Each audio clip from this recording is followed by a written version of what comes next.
یزید فاسق و فاجر تھا۔ کربلا اور اس کے علاوہ بھی یزید نے بہت بڑے بڑے جرائم انجام دیے۔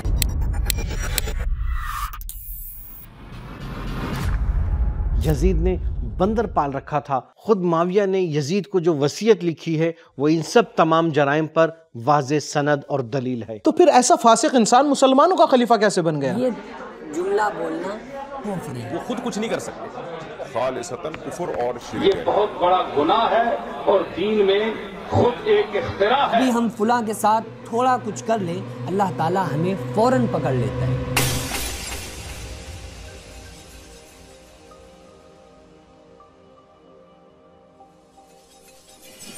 حضور ذرا یہ تو بتائیے یزید کیسا آدمی تھا؟ کچھ لوگ تو اس کی بہت حمایت کرتے ہیں۔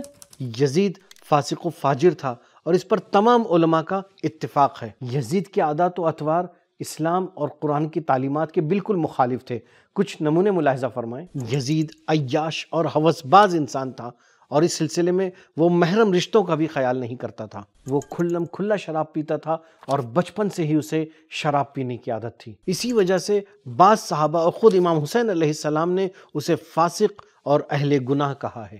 بلازری کے مطابق یزید پہلا خلیفہ تھا کہ جو کھلم کھلا شراب پیتا تھا۔ اس نے گانا گانے اور بجانے والیوں کو رکھ رکھا تھا اور جانوروں سے کھیلا کرتا تھا۔ معاویہ نے یزید کی ولی عہدی کی خاطر اور اس کی اس مکروہ شخصیت کو اچھا دکھانے کے لیے سن 51 ہجری میں شام کے حاجیوں کا سرپرست بنا کر اسے مکہ بھیجا، لیکن اس مقدس سفر میں بھی یزید خود کو شراب نوشی سے نہ روک سکا۔ سن 52 ہجری میں یزید معاویہ کے حکم سے روم کی جانب جاتا ہے، مگر یزید اس سفر میں بھی عیاشی اور شراب نوشی میں مشغول رہا، اور جب اسے خبر ملی کہ اسلامی لشکر وبا میں مبتلا ہو گیا ہے تو اس نے نہایت بے حسی سے کہا کہ مسلمانوں کے مرنے سے مجھے کوئی فرق نہیں پڑتا۔ یزید نے بندر پال رکھا تھا، اس سے کھیلتا تھا، اسے شراب پلاتا تھا۔ اب آپ خود سوچیں کہ جب خلیفہ کھلم کھلا ایسا گناہ انجام دے گا تو پھر اس قوم اور اس امت کا کیا ہوگا؟ مسعودی یزید کے دور کی عکاسی کرتے ہوئے لکھتے ہیں،